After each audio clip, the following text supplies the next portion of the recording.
What is up, everybody? Josh Tapp here again, and welcome back to the Lucky Titan. Today, we're here with Marc Sellouk. Did I pronounce your name right, Marc?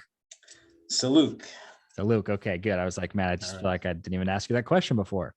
Well, Marc, I'm excited to have you here, and everybody should know that Marc is a multiple-time entrepreneur, very successful guy, especially in the aviation and technology sector. So this is going to be a really fun interview today because we're going to be talking about his company, Flewber, which I guess you can probably, the connotations there are probably pretty apparent, right? Uber, what? So if we get down to the crux of it, though, I'd like to talk today with Marc about his accomplishments with his tech companies, but also with this really disruption of an industry that is, they're a beast. He's fighting a really big bear right now and doing a really good job of it. So Marc, first off, say what's up to everybody and we'll hop in. Good afternoon. Hello, everyone. Glad to be here. Thanks, Josh, for having me on and looking forward to our conversation. Yeah, you bet. I'm stoked to have you here, Marc. So, Marc, I want to give you just a couple seconds here to give us the synopsis of Flewber, what it is, and then we'll get into the story. Well, we're bringing a breath of fresh air into the travel industry, and oftentimes, people associate private jets with the upper echelon of the marketplace, and only rich people can take it. And we were stuck with taking commercial air travel, typical airlines. It's frustrating, it's annoying. And so we're creating a new market segment. We're creating an alternative to commercial aviation with private aircraft. And we're bridging the gap. We're bridging the two together and creating, as I said, a new marketplace. And so far, the reception is tremendous. And we're looking forward to having fun with it. Yeah, and I have to highlight something here for a lot of you because I know for a lot of you, you may be making 300 to 500,000 a year, and you're just like, private travel is still out of my reach, right? But what's amazing is Marc's company is bridging that gap. Like, it's completely providing that to a sector of people who probably previously would never have assumed they could have gone private. So I'm really excited to kind of dive into that with you, Marc. So the first thing that I want to ask you, though, is what was that epiphany moment for you where you realized, I love the aviation industry, but I see an industry here that I know I can take on? Right. So, I used to travel often to, being in New York and having been in the technology industry and the telecom industry specifically, and dealing with the some of the bureaucratic bodies in DC. I used to have to often travel to DC, and for an 11 a.m. meeting, I used to have to wake up at 5 a.m, get through the airline logistics and the TSA and all that great stuff, and it became a whole day ordeal. And the only other option that I had outside of airlines was private jets, and frankly, it was cost prohibitive. So to me, I saw an opportunity where, just like in the rideshare in the terrestrial world, the rideshare companies came out and created a product through an easy to use app and brought it to the mass. I saw an opportunity where the regional space, because the airlines actually don't want to be in that space because they don't want to fly Big Ten to, for hour type flights. I saw an opportunity where we can bring this type of travel to regional cities. And so far, the reception has been absolutely amazing. I mean, think about it. Being able to download an app, booking a flight within a minute and a half, 2 to 3 hours before your departure, and being picked up or drive to a local airport and drive up to an aircraft, be able to take off and be on your way within literally an hour. So right. It's actually, I think it's a breath of fresh air that we're bringing into the world of aviation, and we're excited about it. Yeah, well, and the question that just keeps popping in my mind, this is one of the questions I wanted to ask you pre-interview, is just like, how are you decreasing the price, right? Because that's going to be the number one argument, I guess, that your customers will have against you, is like, where's the price savings? Like, how are you saving them money? Right.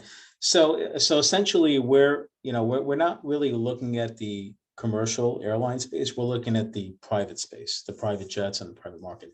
And essentially what we're doing is we're honing in on a very specific market segment. So we're not, we don't have aircraft, and our partners we're not looking for every type of aircraft that can fly anywhere. We're in the regional space. So we've procured and acquired the right aircraft for the right mission, and logistically have set up our operation to support that. And when you standardize on a certain product and on a certain business, or from an operational perspective, the cost of operations is a lot lower, and it starts to make sense. So we're focusing on a very specific market, and our objective is to penetrate that marketplace and become ubiquitous with that space. So that's kind of, without getting into too much detail, that's kind of our positioning in that marketplace. Right, because you've really, like you said, it's like finding those specific flights, and not because the big question I had when we first had our conversation was like, are you like renting planes from somebody, or like how are you making this work, right?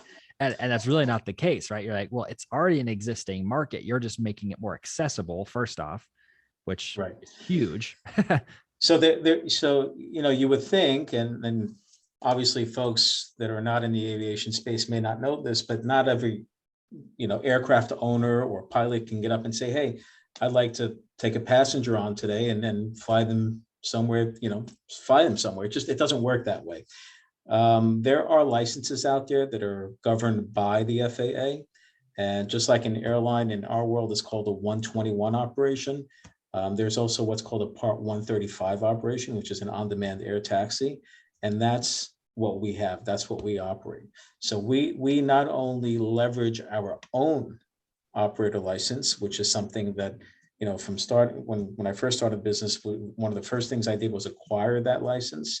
To become a Part 135 operator takes years and years. So, the first thing I needed to do was become that 135 operator, and clearly I couldn't wait the 5 years it took to get that license. So next best thing was to buy the operator and sort of build a business from there. So we have that operator. We're able to leverage that operator with our own aircraft. It allows us to operate aircraft that are governed and overseen by the FAA from a safety perspective. But we don't preclude any other operators that want to come on to the platform, that want to be a part of the platform. And so what that allows us to do is to scale and expand quickly. And so there's a lot of interest there. And that's what will allow us to not only, serve certain cities locally, but expand domestically pretty quickly. Yeah. And believe it or not, we're also going internationally. So there's a lot of interest there as well. Right. Well, and I'm just going to unpack that a little bit to see if I'm understanding correctly as well for our audience. So essentially, there's a lot of guys who have these licenses, but they're not getting a lot of time in the air, right? Because they have like specific things they're doing. You're giving them that opportunity to pick up some extra fares throughout the week. There are regional operators that, in this business regionally, it's very seasonal. So what we're doing with these operators is we're giving them a consistent flow of business. So if you operate in New York, for example, the aircraft for this mission would be good for the summer, let's say, from a New York to Nantucket route, or New York to, Martha's Vineyard. So in this case, once the season's over, they take their aircraft and they position it somewhere else, say in the Caribbean, for example, where they can pick up some of that business when they're not busy here. Right. So we're able to come in and say, look, we're going to give you a consistent flow of business where you don't have to move your aircraft to monetize it. Right. So that's the opportunity for them. That's awesome. See, I love that. That's such a unique model, first off. And so the question for the marketers in the group, right, is what's the, how are you attracting an audience to this? Because you've done a great job. I really think that's been one of your biggest selling points, is that you guys have done such a good job of educating, but the accessibility portion. So how are you attracting those clients to you? Right. So we started with our soft launch with the app, and, we're taking a guerrilla marketing approach to it. So we'll be doing a lot of things from a marketing standpoint that will be very unique, very different, and very exciting, and extremely viral. I can't really divulge some of those plans right now because, well, my team would game kill over, me. Randy. But I can tell you definitively that some of the things we're doing on the marketing approach will be going viral very quickly. And in fact, there'll be some major media coverage with it. So that will not only bring the brand awareness, but it will also educate the marketplace on this new segment that we're introducing. And thereafter, we'll be expanding into regional markets very quickly. I would venture to say that within the next 6 months, we'll be in at least 6 to 7 markets. That's brilliant. I love that. Well, and so, I mean, obviously everybody can get access to that by going to flewber.com or download their app. It's such a spectacular place. And I hope everybody will go look at that and say, okay, download it, look at it. I mean, maybe your next flight that you didn't think was even in your reach is on a private flight. So go check that out for sure. So Marc, when it comes to your marketing campaigns and everything as well, your positioning has to be perfect. Because I mean, for you, right, you said you have a very specific niche of people. So who is that customer first off? I'm just kind of curious. So we want to take that, and really we're looking to take that traveler that travels regionally, right? So if you're going to a business meeting, for example, and you have to be back the same day, we're looking for that traveler. The major airlines used to have a shuttle going from regional cities, right? And I remember at LaGuardia Airport, there was that 1 hour shuttle that Delta used to have going from New York to Boston every hour. And they cut that down. So the type of customer we're looking for is the type of customer that needs to be on the go and back at the same day, same week. So we're looking for that demographic. Obviously, because of the type of aircraft that we utilize, we don't have to land at major airports. We can land at much smaller airports. So that gives us the flexibility of catering to folks who need to get to local type cities and they need to get there quickly. So whether you're visiting family or going on a short vacation or just on a quick business trip, I mean, it opens up the market to a wide variety of demographics. Right. It's one of those things. I mean, you kind of mentioned Uber's story is kind of that same story. It's like, well, let's start regionally and then work our way up. And like you said, get into multiple different markets. Now, just to clarify, are multiple different markets different countries or is that different regions? We're going to take this globally.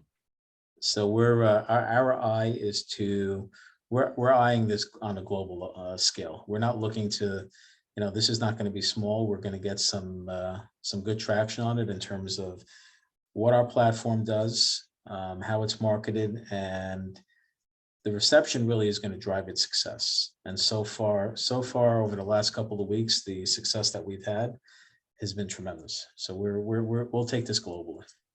Yeah, I love that. And when did you guys start this? By the way, I was kind of curious about that. August 2018. So yeah, so you've been around. My math's horrible. 3 years. Just about. That's awesome. Well, and you made some great progress already, and that's when like, hey, you've tapped the market, right? You found a really good space. So I'm gonna ask you this: what's the next step for Marc? What's your next big thing coming for you? You're talking about it. Going global. That's it. That's his big thing. Look, it's all, this is not my first rodeo. I've done this before. Looking to bring on good people, build a team, build a company, build revenues, really build something that's going to make a difference to everyone. And that's, for that, you need all this to really come together. And, that's what we're looking to do. It's not all, it's all about your customers. It's about your business. It's about attracting good people. And, we're laser focused on that. Right. And I love that. Well, and one of the things that was unique to me, and correct me if I'm wrong on this, but you have bootstrapped this entire company with your own money. Is that correct? Initially, yes. Thankfully, I had I built a business over 20 years and was able to sell it to a publicly traded company in 2017. And I followed my passion. I followed my passion in aviation. And it's one thing to have a passion. It's a completely different challenge to build a business out of it. Right. And so far, I attribute it to my team and to the experience to have it all come together. But it's been an interesting road, and fortunately, over the last 6 months, we were able to attract some good venture money, and we're capitalized pretty well right now. When we're poised to, the trajectory is great from a capital perspective. We're on the right track, and you'll be hearing some good news hopefully soon. I love that. It's proof of the pudding that people came and found you a couple of years into business, and you're getting this venture money. I was just curious with that because it's such a capital intensive industry. Like, it's just crazy to me if you had actually completely bootstrapped it. I just don't even know if that's even possible in that industry. Well, I've been fortunate enough to, thankfully I've done well in my past business life, but I'm still very shrewd when it comes to investments. I took a risk. It's a risk well taken, and I roll up my sleeves. I make it happen. So it's not about, not only making investments, it's about rolling up your sleeves and working hard and not letting anything get in your way. Believe me when I tell you, I've had folks that came to me and they told me, the first thing about aviation was, how do you make a billionaire a millionaire? Get them into aviation, right? So, and that's oftentimes what you hear. But I'm really bringing in the technology aspect into this, and I'm bridging a really interesting marketplace together. And I think post-pandemic, some of the things that you're hearing right now, I think that's just, bringing more, it just basically proves the model even more. And, Right. as I said, we're really excited about it. And the reception just keeps getting better and better. Well, and hopefully this podcast expands the reach even further, because I really do think that this is going to be such an interesting business to watch grow, because I think it's going to be one of those ones where 10 years from now we'll be like, oh yeah, did you Flewber here? Right. No more of that Expedia garbage, or Googling your flights. Right. I like that. It's got a good ring to it. I love it. Says the owner, right? I love it, man. Well, Mark, I really do appreciate this conversation. I'm going to give one final shout out to everybody too, to make sure that they go download the app, the Flewber. So that's FLEWBER. So Flew, BER, right? Pretty straightforward. Or Flewber.com to make sure you guys go check this out. Go look. Maybe there's a flight that you've been taking forever that you could be doing privately. You can dodge all those annoying fights on the planes. As Mark was saying, it's this coronavirus time. We get it. What do they call them? Commercial flights are not a great place to be right now. So, Mark, I want to ask you though one final thing, which is, could you give us one final parting piece of guidance for our audience? Wow.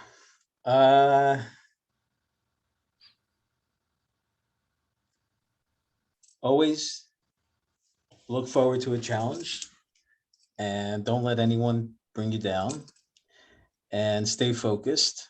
Don't be a jack of all trades, because you'll always be a master of none. And, you build your own success, and just, don't let anyone ever take you down.